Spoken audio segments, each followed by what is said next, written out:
The room fell silent as Stephen Miller leaned forward and tried yet again to cut off Congresswoman Jasmine Crockett. His voice sliced through the chamber with the confidence of a man who believed no one could stop him. He spoke quickly, aggressively, his interruptions rolling over her words like crashing waves meant to drown out a quieter truth. But Crockett wasn't quiet. She was measured, sharp, and unshaken. Every eye in the chamber shifted between them. Miller, his jaw tight, his interruptions relentless. Crockett, refusing to yield, her tone calm yet unbreakable. This wasn't just an exchange of words. It felt like a duel, and Miller, desperate to dominate, was already showing his hand, arrogance disguised as authority. The tension was palpable. Staffers shuffled their notes, avoiding eye contact, sensing that the confrontation was spiraling. Reporters scribbled faster, knowing they were witnessing something combustible. Every time Miller lunged in with another interruption, it felt like a cheap shot in the first round of a boxing match. A flurry meant to overwhelm, not to engage. But with every jab, Crockett's composure only sharpened. She stared at him steadily, letting his words ricochet off her without flinching. Her patience carried a weight. It wasn't passive. It was deliberate, like a fighter biding her time, studying her opponent, waiting for the perfect opening. And the more Miller tried to silence her, the more he exposed himself. His interruptions weren't signs of strength, they were tells, flashing bright for anyone paying attention. The room itself seemed to lean in. Was Miller winning by dominating the floor? Or was he losing ground by showing just how desperate he was to control it? The answer would come later in a moment so precise, so devastating, that the echoes of Crockett's words would outlive the sound of Miller's interruptions. But here, in this opening act, the imbalance was obvious. One man scrambling to maintain power through sheer volume, one woman holding steady, calm, and ready. And while Miller believed his voice would drown her out, what he didn't realize was that every attempt to silence her was building toward a single, thunderous crescendo. But Miller had no idea every interruption was digging his own political grave. Stephen Miller didn't just walk into that chamber as a man with opinions. He walked in with a legacy, one that had already marked him as one of the most combative and controversial figures in American politics. His career was built not on compromise, but on confrontation. From his years in the Trump administration, he carried the reputation of an architect of cruelty, the policies that split families at the border, the speeches dripping with cold indifference, the constant insistence that power belonged only to those willing to wield it without mercy. To his supporters, Miller was sharp, unyielding, a man who knew how to dominate a room. To his critics, and there were many, he was arrogance personified. His method was always the same: speak louder, cut in sooner, and never let anyone else have the final word. But across from him sat Jasmine Crockett, a congresswoman with none of Miller's bluster and all of his equal if not greater resolve. Crockett carried herself differently. Where Miller relied on force, she relied on focus. Where Miller used noise, she used clarity. She represented not the establishment's cold dismissal, but the voice of the communities who too often had been silenced, talked over, or ignored. Every word she spoke seemed tethered to something deeper than the debate of the day, tethered to identity, dignity, and justice. And that was what made this moment matter. This wasn't just another skirmish on Capitol Hill. It was a clash of archetypes. The arrogance of power versus the persistence of truth. Miller embodied the establishment that believed it could bulldoze dissent simply by raising its voice. Crockett embodied the people, immigrants, women, workers, and all those who had been told their voices were too small to matter, standing tall against that bulldozing force. The chamber wasn't simply watching two politicians. It was watching two Americas collide, one defined by exclusion, the other by inclusion. One by dismissal, the other by determination. And this is where the stakes skyrocketed. Because what happened in that room wasn't just destined to stay in the congressional record. It was destined to explode across screens, feeds, and conversations across the country. Miller's interruptions weren't just rude, they became symbolic. And Crockett's restraint wasn't just composure. It became a promise that arrogance would meet its match. The audience inside the chamber might not have realized it yet, but the millions watching later would. This was more than political theater. This was a cultural moment, the kind that etches itself into memory, and it was only just beginning. What happens next wouldn't just be remembered in that room, it would ripple across the entire nation, because the second interruption didn't just raise voices, it raised the stakes of the entire confrontation too. Understand the weight of Stephen Miller's interruptions in that chamber. You have to understand the man behind them. For years, Miller has been more than just a talking head. He's been the strategist in the shadows, the architect of policies that shook families, tested America's conscience, and left scars on the national dialogue. As a senior advisor in the Trump White House, Miller was the mastermind behind some of the administration's most polarizing moves. The zero-tolerance policy that led to family separations at the border carried his fingerprints. His speeches, often laced with a tone of icy superiority, framed compassion as weakness and cruelty as strategy. Where others saw moral dilemmas, Miller saw opportunities to prove prove dominance. His power was not in warmth or persuasion, but in his ability to bend rules in conversations until only his voice remained. This reputation followed him everywhere. Even before his time in the West Wing, Miller was notorious for thriving on confrontation. In college debates, he wasn't remembered for building consensus, but for steamrolling opponents. Dismissing counterarguments with smirks and interruptions, he perfected the art of talking over people, of leaving no space for rebuttal. To Miller, winning didn't require being right. It required being loud enough, insistent enough to shut down opposition before it could even form. In public appearances, that same arrogance surfaced again and again. Journalists found themselves cut off mid-question. Colleagues bristled at his contemptuous tone. Critics pointed out that Miller didn't seek dialogue, he sought dominance. He wasn't interested in the nuance of policy so much as the theater of power. A cutting soundbite meant more than a thoughtful answer. A dramatic put-down meant more than actual progress. His entire persona was built like armor, polished with rehearsed bravado, designed to convince onlookers that resistance was futile. But here's the truth about armor. No matter how polished it looks, it always carries cracks. And in this debate, those cracks were starting to show. Miller's reliance on interruption, on drowning out another voice, wasn't a display of confidence, it was a tell of insecurity. The more he talked over Crockett, the clearer it became that he feared what might happen if she was allowed to finish a sentence. His interruptions were not power moves, they were shields. And behind them was a man terrified of losing control. For Miller, domination had always been the playbook. But domination only works when the other person submits. And Jasmine Crockett was not about to submit. With each interruption, he wasn't tightening his grip on the conversation, he was loosening it. The chamber could feel it. The viewers would feel it. And soon Miller himself would feel it too. Because the story of Stephen Miller has always been the story of arrogance. Arrogance in policy. Arrogance in debate. Arrogance in believing that his voice would always be the last one standing. But if Miller's story was arrogance, Crockett's story was resilience. And it made her unstoppable. To understand why Jasmine Crockett stood so unshaken in that chamber, you have to trace her journey. A journey that didn't begin in the marble halls of Washington, but in the lived experiences of communities where voices were too often ignored. She wasn't born into power. She built her way toward it, one fight at a time, carrying with her the grit of the neighborhood she served and the determination of someone who knew that silence was never an option. Crockett came up through the hard road of advocacy. Before her congressional career, she was an attorney who stood with those who didn't have the luxury of expensive legal teams or political connections. She defended the working class, the marginalized, the forgotten. In courtrooms across Texas, she faced off against systems designed to wear people down, systems that thrived on intimidation and complexity. But Crockett refused to back down. She became known not just for her sharp legal mind, but for her ability to cut through the noise, to turn a barrage of arguments into clear, cutting truths that juries and judges couldn't ignore. Her rise in politics followed the same pattern, not polished privilege,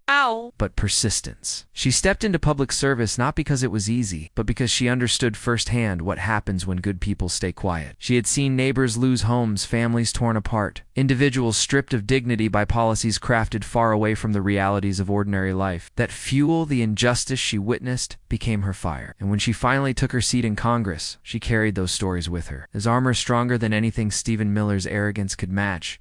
What set Crockett apart wasn't just her intelligence, it was her empathy, her ability to connect her own struggles with those of the people she represented. She knew the sting of being dismissed, the frustration of being talked over, the exhaustion of having to prove herself twice as much for half the recognition. These weren't abstract concepts for her, they were lived realities. And that's why, when Miller tried to bulldoze his way through her words, Crockett didn't flinch. She had been there before in courtrooms, in political debates, in every room where someone believed their status gave them the right to silence her. But Crockett also carried something else, a sharp wit, the kind that could pierce through arrogance like a blade. She had mastered the balance of patience and precision. She could let an opponent stumble over their own bravado before calmly, decisively, landing a line that cut to the bone. And unlike Miller, she never needed to raise her voice to make it heard in that chamber. She became more than one congresswoman in one heated moment. She became a vessel for everyone who has ever been interrupted, dismissed, or underestimated. She stood as proof that dignity doesn't mean silence and that composure isn't weakness. Crockett was unshakable not because she was untouchable, but because every hardship she had endured prepared her for this moment. When one arrogant man tried to silence her voice, her backstory wasn't just her own. It was the story of resilience itself, a reminder that power doesn't always roar. Sometimes it waits, sometimes it listens, and sometimes it strikes at exactly the right moment. So when Miller tried the third interruption, Crockett didn't just respond. She prepared to fight back with fire. The chamber was already heavy with tension. But as the exchange unfolded, it became clear that Stephen Miller had no intention of letting this be a fair debate. Each time Jasmine Crockett opened her mouth, his voice shot across the room like a blunt instrument, cutting, redirecting, and belittling. He leaned into the microphone, his tone dripping with impatience, trying to force the narrative back into his control. At first, Crockett responded with composure, measured, steady, refusing to match his volume. Her restraint wasn't weakness, it was deliberate. Every time Miller cut in, she paused, fixed him with a level stare, and then continued as though his interruption hadn't even been worthy of acknowledgement. That calm defiance only made his agitation grow. By the third attempt, murmurs rippled through the room. Eyebrows lifted. Staffers exchanged uneasy glances. It was no longer just a debate. It was turning into a spectacle. Miller's interruptions came faster, sharper, as if he believed sheer persistence could break her rhythm. But each time, Crockett held her ground, her voice steady, her body language unshaken. It was like watching a storm crash against a rock. Furious waves, relentless noise, but the rock never moved. With the fourth interruption, the audience could feel the atmosphere. Members on the sidelines leaned back in their chairs, some smirking, some shaking their heads, as though they knew Miller was crossing a line that would come back to haunt him. His confidence, once polished, now looked frayed. The more he pushed, the more obvious it became. This wasn't about facts or debate. It was about dominance. And dominance in that room was slipping out of his hands. By the fifth interruption, silence hung over the chamber like a held breath. Reporters scribbled frantically, sensing the clip they were witnessing would be replayed across networks and timelines. Even those who had grown numb to political theatrics knew this was different. This wasn't routine posturing. It was a collision, building like a drumbeat. Crockett remained poised, her patience remarkable in the face of such open disrespect. She didn't mirror his aggression. Instead, she let him burn himself out, interruption after interruption, until his desperation was almost palpable. She was playing the long game, letting him reveal himself to everyone watching, exposing his insecurity with each failed attempt to shut her down. It felt cinematic, like the rising action of a thriller. Every cut-in from Miller was another tick on the clock, another sign that something explosive was about to happen. The audience could feel it, even if they couldn't name it. A showdown was coming. Crockett's silence between interruptions wasn't absence, it was anticipation. She was waiting, calculating, holding her counterstrike for the perfect moment, and then finally came the sixth interruption, the one that set up Crockett's legendary response. The sixth interruption came like all the others, abrupt, impatient, dripping with the same arrogance that had carried Stephen Miller through his entire career. He leaned in, cutting her off mid-sentence, his voice sharper this time, as if volume could finally accomplish what 5 failed attempts had not. But this time, the air in the room shifted. Everyone knew it. Everyone felt it. Jasmine Crockett didn't rush. She didn't try to talk over him. Instead, she waited, letting Miller's words echo and collapse under their own weight. The silence after his interruption was more powerful than any protest. It was the silence of someone preparing not just to respond, but to end the game entirely. Her eyes locked on his, calm and unflinching. She leaned slightly forward, the kind of motion that pulls every listener closer without them realizing. And then, with deliberate pacing, she spoke. "You can cut me off 6 times, Mr. Miller, but what you can't cut off is the truth." The words landed like a thunderclap. Gasps broke through the chamber, quick, involuntary bursts of disbelief and admiration. For a moment it felt as if time itself slowed down. Miller's confident mask slipped, just barely, but enough for everyone to see it. His jaw tightened, his pen stilled, his carefully constructed armor cracked. Crockett didn't stop there. Her voice sharpened, not in anger, but in precision. "Every interruption you've thrown at me only proves one thing. You're afraid of what happens when people like me get to finish a sentence. You're afraid of what happens when we refuse to be silenced." The room erupted, not in chaos, but in that rare electricity that comes when truth slices through performance. A few staffers couldn't suppress their smirks. One person in the back let out a low whistle. Even among Miller's allies, there was a shifting unease, as though they too recognized that something irreversible had just happened. Miller opened his mouth to retort, but for the first time, his words stumbled. He adjusted his papers, reached for composure, but it was gone. Crockett had seized the floor, and everyone knew it. The duel he thought he was winning had turned in an instant, and it wasn't just a counterpunch. It was was a knockout. Crockett's delivery was surgical. She didn't raise her voice, didn't match his aggression. That was the brilliance. Where he had been desperate to dominate, she had been patient, waiting for the exact moment to unleash a line that would echo far beyond those walls. It was David striking Goliath, not with force, but with precision, a single stone landing exactly where it mattered most. The impact was immediate. Audible applause rippled softly through the chamber. It's a kind that starts as hesitation, but grows because people can't contain it. Reporters looked up from their notepads, eyes wide, knowing they had just witnessed the kind of moment that defines political careers. The cameras captured every flicker of Miller's faltering confidence and every ounce of Crockett's composure. She leaned back slightly, her point delivered, her expression unwavering. She didn't need to gloat. The room's reaction carried the message for her. Her restraint wasn't just admirable, it magnified the devastation of her words. By refusing to descend into the chaos Miller tried to create, she made him look smaller, weaker, exposed. In that moment, the contrast was undeniable. Miller, once the architect of dominance, reduced to a man visibly scrambling to recover. Crockett, the freshman congresswoman many underestimated, standing as the embodiment of resilience and dignity. It was cinematic in its clarity. The fall of arrogance, the rise of unshakable truth, and the payoff was visceral. For anyone who had ever been interrupted, talked over, dismissed, or silenced. Crockett's line was more than just a clapback. It was vindication. It was the moment when a single voice, calm and resolute, shattered the illusion of untouchable power. The room itself seemed to breathe differently afterward. The tension that had gripped it eased, replaced by an almost reverent quiet. It was the silence of recognition that they had witnessed a shift. However brief in the balance of power, Miller shuffled his notes, tried to refocus, but nothing could erase what had just happened. The duel was over, and the crowd knew who had won. Crockett had not only defended her right to speak, she had turned his arrogance into a weapon against him. And as her words hung in the air, destined to be replayed, remixed, and remembered, the true gravity of the moment came into focus. This wasn't the end of a small debate. It was the beginning of something much larger.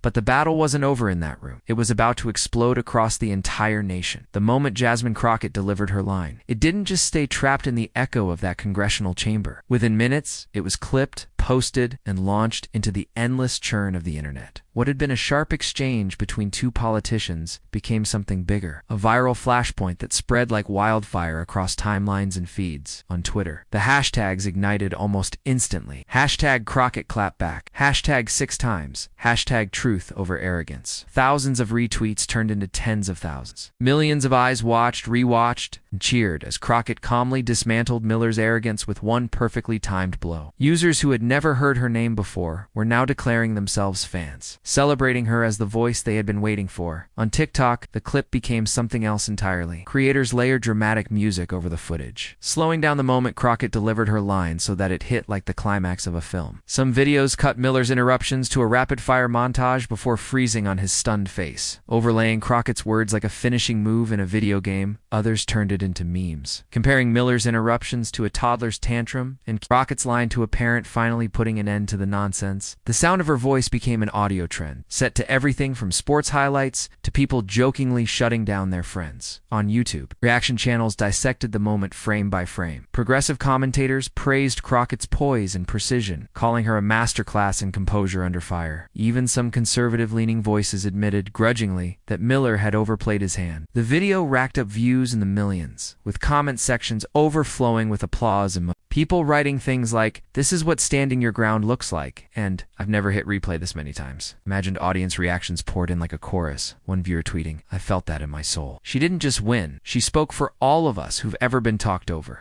Another posting. Miller just learned the hard way. Interrupting doesn't silence the truth. It just makes the comeback louder. The responses weren't just digital noise. They were collective catharsis. Proof that Crockett's composure had touched something deeper. And then the ripple effects grew. Pundits on cable news picked it up, looping the clip during primetime panels. Analysts called it the moment of the week, marveling at how Crockett had managed to dismantle Miller without shouting, without grandstanding, simply by standing her ground. Late-night comedians turned it into monologues, mocking Miller's 6 interruptions with exaggerated skits before replaying Crockett's final line to raucous applause. Even celebrities joined in. Musicians, actors, and athletes retweeted the clip, some adding single-word captions like legend or queen. Others stitched their own reactions, laughing, cheering, or nodding along in approval. Crockett's words had left the political arena and entered the cultural bloodstream. The memes were relentless. One side-by-side showed Miller interrupting, captioned me trying to argue, followed by Crockett's mic drop line labeled "My mom ending the debate." Another meme plastered Crockett's face on a superhero poster, Miller cast as the bumbling villain. It was political theater turned pop culture moment, a duel reframed as entertainment, yet carrying the weight of something far more serious. Because beyond the laughter and the memes, people recognized the symbolism. Miller wasn't just Miller anymore. He was every arrogant voice that ever tried to drown someone out. And Crockett wasn't just Crockett. She was every person who had ever waited, held steady, and then delivered the truth when it mattered most. The chamber may have been where the words were spoken, but the internet was where they became immortal. The clip wasn't just content. It was a rallying cry, a cultural flashpoint, proof that in an age of noise, dignity still cuts through. But beyond the memes and headlines, there was something deeper, a lesson America couldn't ignore. In the end, what Jasmine Crockett delivered was more than a sharp retort. It was a reminder, a living, breathing example of what dignity looks like when arrogance tries to erase it. Her composure, her timing, her refusal to be silenced all stood as proof that resilience carries more weight than bullying ever can. Miller had wielded an interruption like a weapon, but Crockett had shown that calm resolve is stronger than noise, and truth carries further than bluster. The confrontation was about more than two people locked in a clash of egos. It was about something deeper, the values that sustain democracy when it is tested. In Crockett's voice, you could hear the principle of representation, the right of every person, no matter their background, to be heard without being trampled. You could hear the demand for respect that in a nation built on dialogue, arrogance cannot be the final word. And you could hear accountability, the truth that power means nothing if it does not answer to those who refuse to be dismissed. Moments like these don't just stay in the room where they happen. They ripple outward, shaping how people see themselves, how they see the institutions that claim to speak for them, and how they measure courage against cruelty. Crockett's stand reminded millions that dignity is not weakness, and silence is not submission. By refusing to let arrogance define the exchange, she showed that power is not about who speaks the loudest, but who speaks with clarity and conviction. Her voice wasn't just hers, it was ours. It was the voice of anyone who has ever been interrupted at a meeting,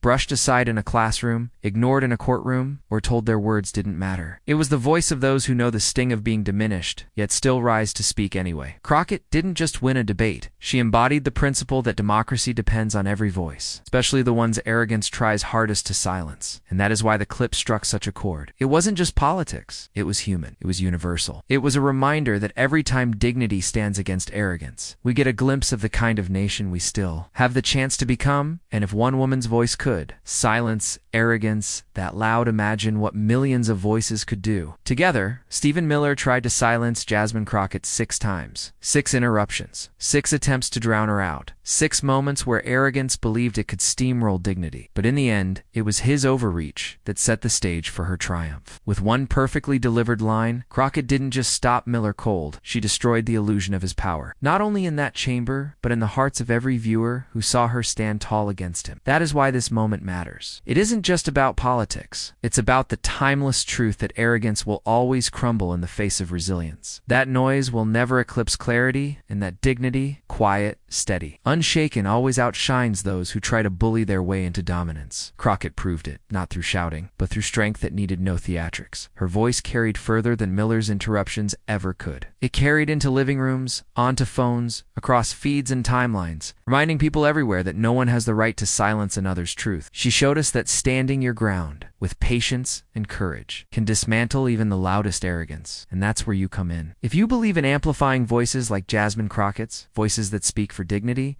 justice, and resilience, then be part of this movement. Subscribe, share, and spread this story, because her victory belongs to all of us. The fight isn't over. But every time you amplify truth over arrogance, you tip the balance a little further toward justice. One voice can silence a bully. Millions of voices can change the course of history.